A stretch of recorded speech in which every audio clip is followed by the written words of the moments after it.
Slide 1. Phytoplankton, Topic 10A, Part 2, Blooms. Slide 2. Blooms. A bloom is the rapid increase in the population of an organism, a population explosion. Blooms occur when something needed for growth and reproduction, something that was holding back or limiting the size of the population, becomes more abundant. Phytoplankton blooms typically occur when the amount of sunlight or nutrients increases. Sunlight and nutrients are the two things that phytoplankton need for photosynthesis that there may not be enough of in ocean water. A bloom will stop and the population will shrink when the resource runs out or goes away. Zooplankton bloom when phytoplankton bloom, because more phytoplankton means more food for them. However, most animals cannot reproduce as fast as phytoplankton, so their population grows more slowly and is not large enough to prevent the growth of the phytoplankton population, until the phytoplankton bloom begins to slow down on its own. Humans can cause blooms of phytoplankton by adding lots of additional nutrients to ocean water. We cannot affect the amount of sunlight, can we? Typically, humans add nutrients by dumping untreated sewage or when rain washes fertilizers and animal wastes off farmland and into rivers. Animal wastes are the feces or manure from cows, pigs, and so on. In developed countries like the United States, sewage is treated to a very high standard and accidental spills of untreated or partially treated sewage are rare, so in the United States farming is the primary human activity that causes or contributes to blooms of algae, phytoplankton, in lakes and the ocean. Slide 3. Storm drains and sewage. Storm drains carry anything on the surface of the land into rivers, lakes, and the ocean when it rains.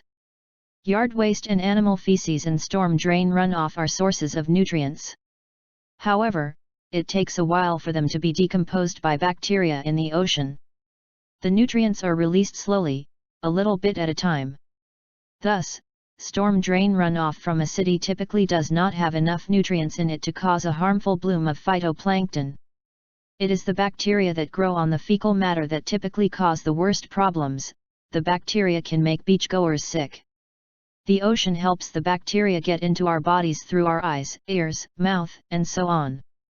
The water offers support to the bacteria so that they can drift to us. Note that it is bacteria from land animals that typically make human swimmers sick.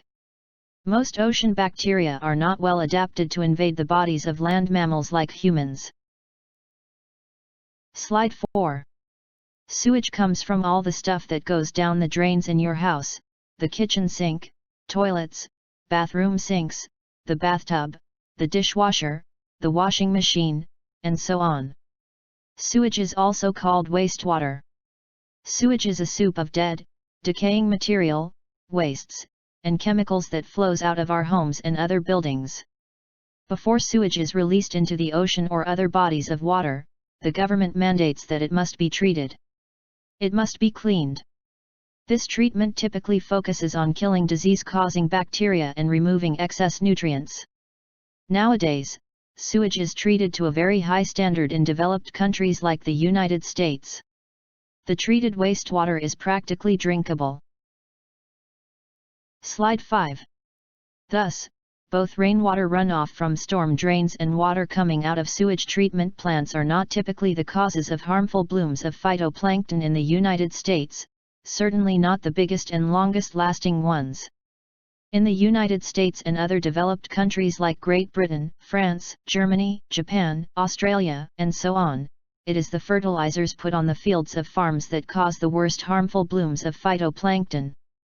Note: farmers put lots of fertilizers on their fields to grow the food we eat. Using lots of fertilizers helps them grow more food per square foot of field, which makes food cheaper for us to buy. Slide 6. Harmful blooms of phytoplankton. You might expect that causing blooms is a good thing. More nutrients means more phytoplankton and thus ultimately more animals for us to eat. However, unnaturally large numbers of phytoplankton can cause big problems.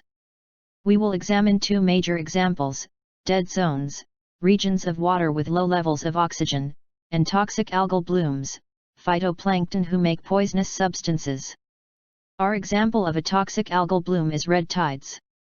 Red tides, an example of a harmful bloom.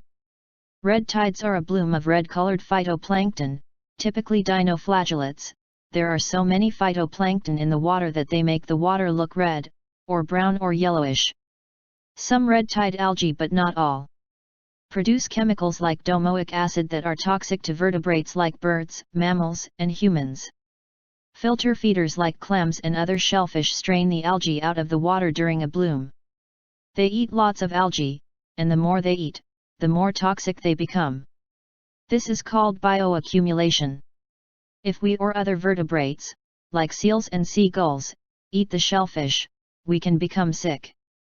Illnesses caused by toxins being passed up the food chain in this way include Ciguatera fish poisoning, CFP, diuretic shellfish poisoning, DSP, and paralytic shellfish poisoning, PSP. Slide 7. In general, it is safe to swim in red tides. You won't swallow nearly enough water to become poisoned.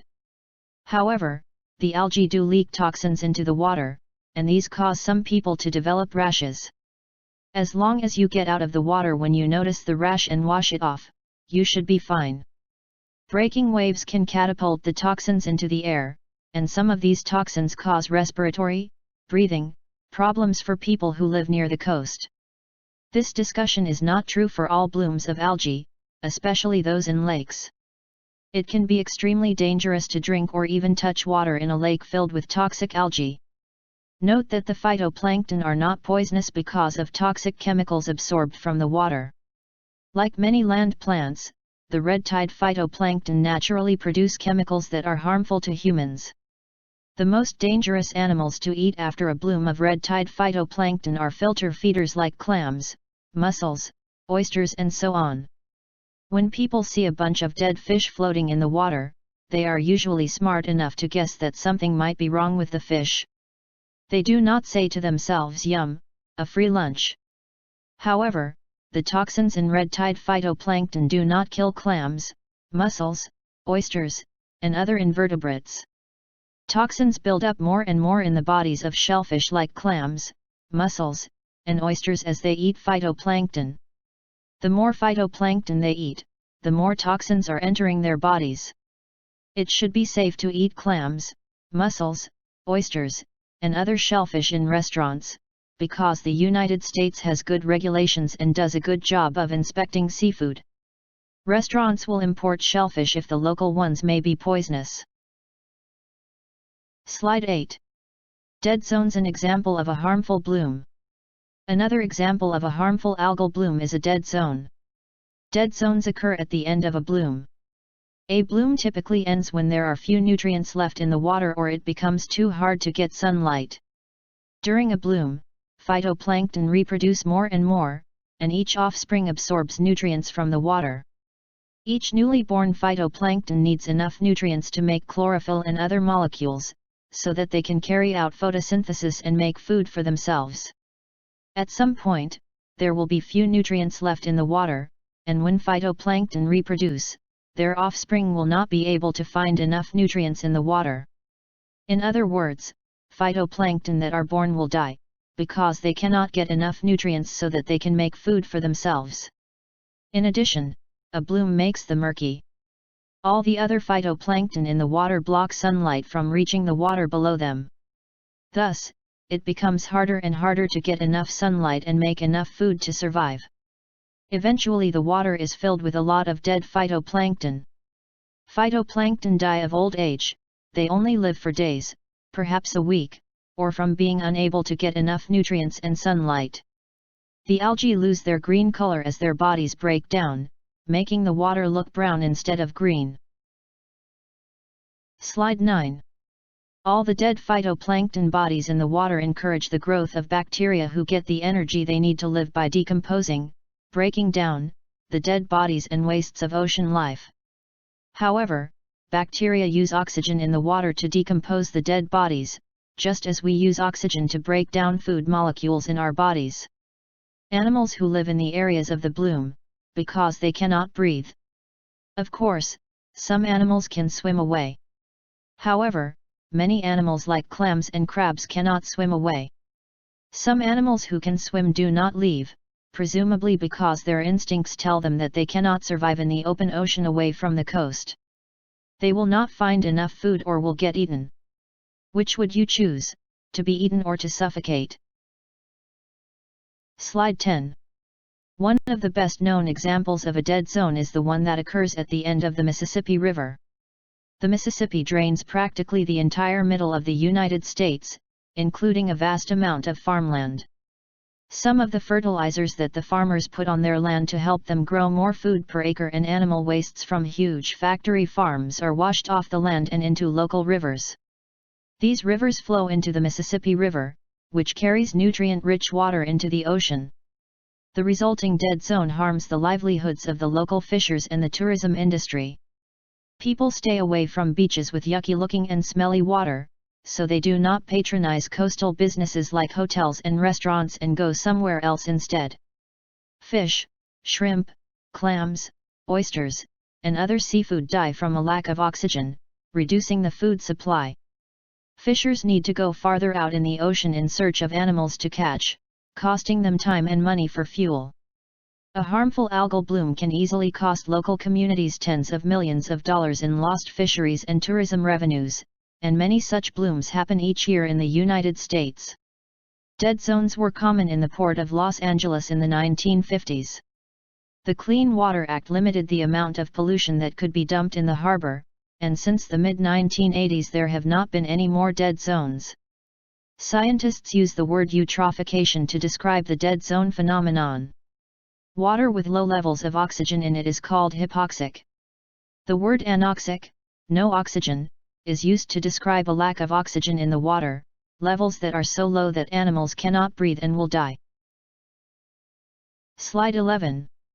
Wetlands and harmful blooms of algae. The plants of wetlands get in the way of rainwater runoff, slowing down the rainwater washing off the land.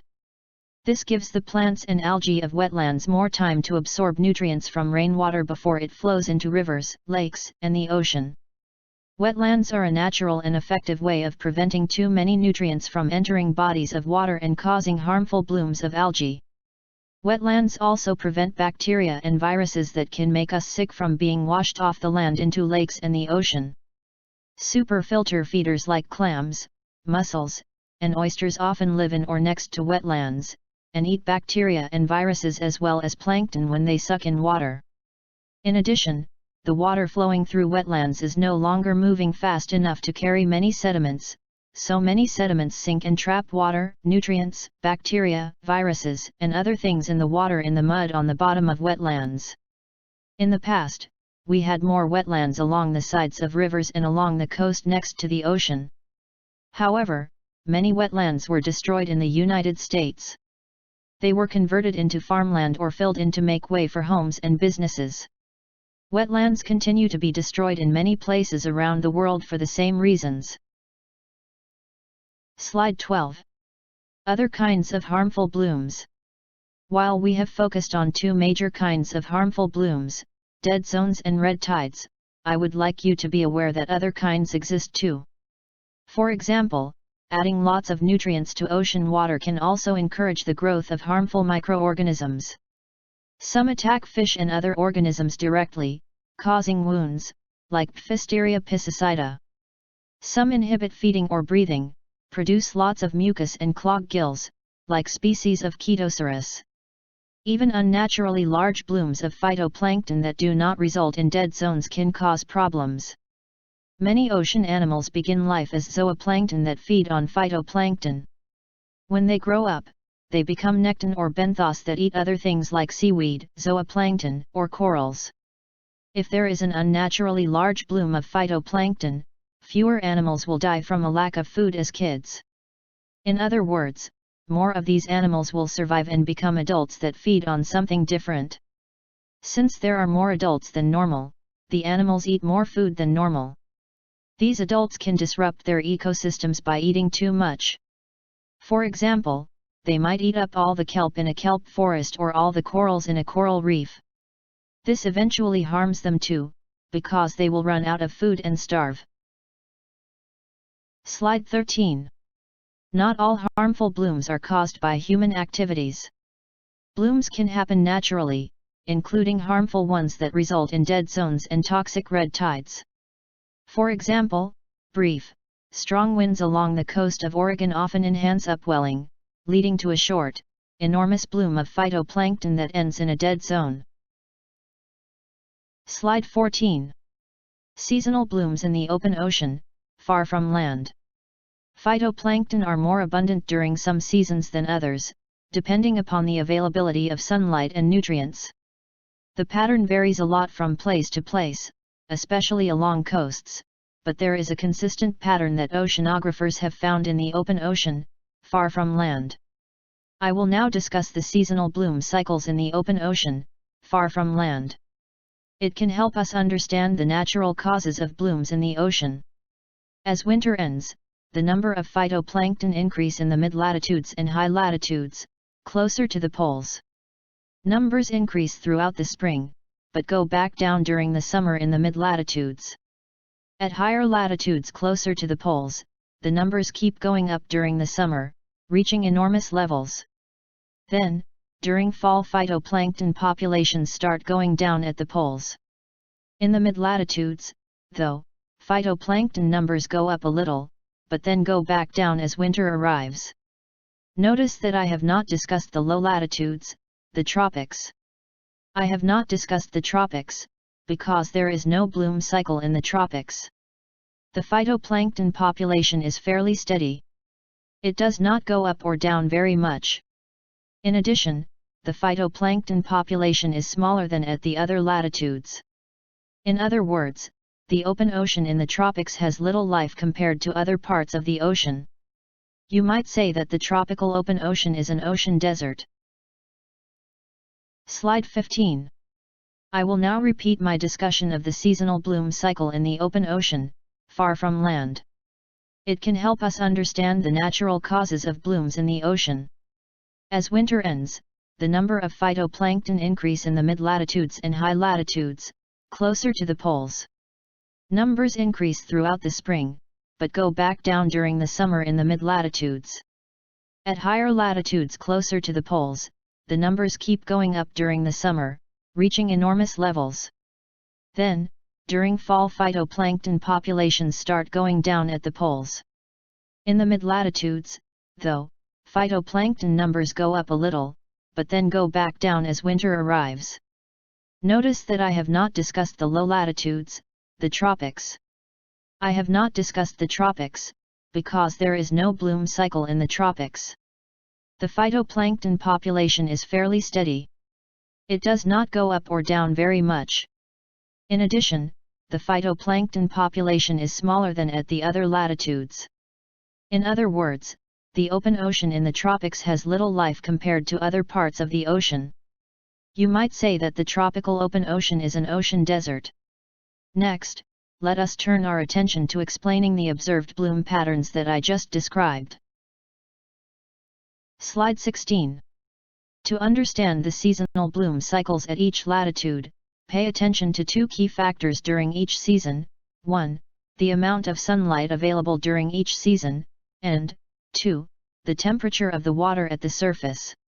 If the water gets too warm, waves cannot bring up many nutrients from deeper in the ocean.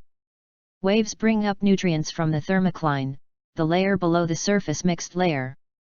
In the mid-latitudes, the temperate zone, far from land, phytoplankton bloom during the spring and fall. I think that it is easiest to understand why they bloom during these two seasons if you first understand why phytoplankton do not bloom during the summer and the winter. During the winter, there is less sunlight because the days are shorter and the sun does not get as high in the sky. The sunlight hits the surface at an angle, so more reflects off the surface, and the sunlight entering the water does not go straight down, so it does not penetrate as far. Since there is less sunlight available to make food, the phytoplankton population drops. During the summer, there is plenty of sunlight, but the surface water becomes too warm. If the surface water is too warm, waves have difficulty stirring up nutrient-rich water from the thermocline, the layer of the ocean that is below the surface layer. The deeper water is cold and dense, so when the waves bring the water up, it immediately sinks back down. Of course, warm water has a lower density too, so phytoplankton sink more easily in warm water. The more they sink, the harder it is for them to get sunlight. In summary, during the winter there is not enough sunlight to support a large population of phytoplankton, and during the summer waves cannot bring up enough nutrients. At the beginning of the spring, sunlight becomes more abundant, but surface water is still quite cold, so waves can easily stir up nutrients from below, from the thermocline. The bloom ends when the surface water becomes too warm, making it difficult for waves to bring up more nutrients. During the fall, sunlight is becoming less abundant, which is bad for phytoplankton, but the real problem is a lack of nutrients, because at first the water is still too warm for waves to bring up many nutrients from below. Once the surface water finally cools down enough, the surface water plunges downwards, and water from below comes up to replace it. This happens again and again, cooling the surface layer of the ocean and bringing up nutrients from below. The cooler surface layer makes it easier for waves to bring up nutrients as well. Thus, the fall bloom eventually occurs when the ocean surface cools down enough for nutrients to be stirred up by the waves and sinking water, but there is still enough light for them to carry out lots of photosynthesis. The spring bloom is larger than the fall bloom due to water's high heat capacity. It takes the surface water a long time to warm up in the spring, so the water remains relatively cool for much of the spring. Due to water's high heat capacity, it takes the surface water a long time to cool down in the fall, and thus by the time the water has cooled down enough for waves to stir up nutrients from below, there is a lot less sunlight than at the beginning of the fall. Slide 17. There is never any bloom in the tropics far from land. As we discussed earlier, the tropical ocean has less life than any other part of the ocean. This is why the water of the tropics is crystal clear and blue. It is sterile, dead. Green murky water is full of algae and life. Even though sunlight is always abundant in the tropics and the water is clear, so sunlight penetrates well, the surface water is too warm, making it difficult for waves to bring up many nutrients from the thermocline layer below. Slide 18. The largest bloom in the open ocean, far from land, occurs at the poles during the summer. Sunlight is abundant. Near the summer solstice, the sun dips down in the sky but never sets, providing 24 hours of sunlight each day. The water starts out very cold at the beginning of the spring. It takes a lot of heat to melt the ice, due to water's high latent heat, and it takes a lot of heat to warm up the water, due to water's high heat capacity, so the surface water never really reaches a temperature that you or I might describe as warm. Thus, waves can always bring up nutrients from below, because water at the surface remains fairly cold, even in the summer. At the poles there is one more interesting and important component of the ecosystem, tiny algae that grow on the bottom of the ice. If the ice is not too thick, the algae can get sunlight that goes through the ice. These algae are an important source of food in addition to phytoplankton. Slide 19. Stratification and the seasonal bloom cycle. We say that the ocean has become stratified when there are layers of water with very different densities. For example, a layer of warm water might float on top of a layer of cold water, or a layer of fresh water might float on top of a layer of salty water. The lower density water floats on top of the higher density water. The water in one layer does not want to rise up into another layer or sink down into another layer due to its density. If the water in a layer is disturbed by waves, currents, or other phenomena, the water will try to go back below the lower density water and above the high density water as soon as it can, as soon as the waves, currents, or other things stop pushing it. Stratification makes it hard for water in different layers to mix together. For example, in my explanation of the season cycle of blooms, stratification prevents waves from bringing up nutrients from below when the surface layer became too warm. As is so often the case in this introductory class, my previous explanation for why the warming of the surface of the ocean prevents the growth of phytoplankton is an oversimplification. When the surface water is cold enough, waves not only bring nutrients up but also bring phytoplankton down. This is bad for the phytoplankton, because going downwards carries them away from the sun. This mixing is inhibited when the surface water warms up. The low-density warm water at the surface does not want to go down into the cold water, and the high-density cold water does not want to come up into the warm water. So, when the surface of the ocean warms, waves no longer bring phytoplankton down, and thus the phytoplankton float on top of the cold water just below the surface layer. This helps them get sunlight. However, it also means that nutrients cannot be replenished from below. By summertime in the mid-latitudes, the phytoplankton have used up all the nutrients, but they still are able to get a decent amount of sunlight by floating on top of the cold layer beneath the warm surface layer. So, the warming of the surface water can actually help phytoplankton get more sunlight, because phytoplankton can float on the cold water beneath the not very deep warm surface layer and get lots of sunlight. However, as I emphasized earlier, the warming of the surface layer also prevents nutrients from coming up from below and reaching the phytoplankton. Stratification can make dead zones occur in the deeper layer or last longer in the deeper layer. Oxygen is made in the surface layer by phytoplankton. Dead bodies tend to sink downwards and decompose in the deeper layer, so oxygen is removed mostly from the deeper layer. Waves and other mixing processes cannot mix much oxygen from the surface layer down into the deeper layer if there is a big difference in density between the layers. If oxygen is removed from the deeper layer and oxygen cannot be brought down from the surface, a dead zone may occur in the deeper layer. And if a dead zone happens in both layers, the surface layer will recover first as phytoplankton begin to grow again and make oxygen at the surface. However, the surface layer cannot give any of this oxygen to the deeper layer if waves and other mixing mechanisms cannot move much water upwards and downwards due to the difference in density between the layers. Thus, oxygen levels remain low in the deeper layer for much longer than the surface layer. Slide 20. Animals and the seasonal blooms. Animals are well aware of bloom cycles, and their behavior has evolved to take advantage of them. For example, many zooplankton reproduce when phytoplankton begin to bloom, so that their offspring, children, will have lots of food to eat and thus a better chance of surviving and reproducing themselves.